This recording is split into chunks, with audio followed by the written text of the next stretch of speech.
इस तरह ना करें, आपने भी बोलना है। जनाब स्पीकर, इतना अच्छा बच्चा है आपका तोहफा, तो फिर अब खान साहब को क्या मुंह दिखाए?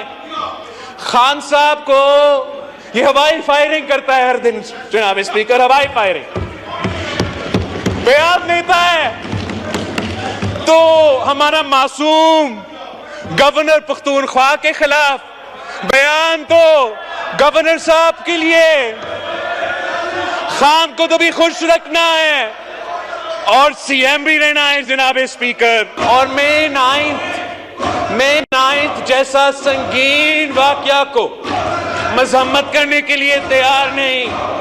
अपना जो मिलिटेंट विंग इस मई 9 में इन्वॉल्व था, उनका मजम्मत करने के लिए तैयार नहीं, उनसे डिस्टेंस करने के लिए तैयार नहीं, तौबा करने के लिए तैयार नहीं। तो अगर ये माफी मांगने के लिए तैयार नहीं है जनाब स्पीकर, अगर ये मई 9 का माफी मांगने के लिए तैयार नहीं है, तो फिर इनका रोना धोना जारी रहेगा, इनको भुगतना पड़ेगा। एक एहतजाज नहीं था, ये एक कू था जनाब स्पीकर, एक कू। ना सिर्फ हुकूमत वक्त के खिलाफ मगर फौजी क़यादत के खिलाफ एक कू अटेम्प्ट था और नाकाम रहा।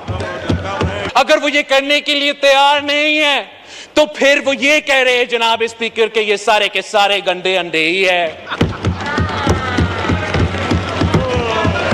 अगर वो मजम्मत करने के लिए, तौबा करने के लिए तैयार नहीं, तो मतलब वो ओन कर रहे हैं the leader of the opposition, Janab Speaker.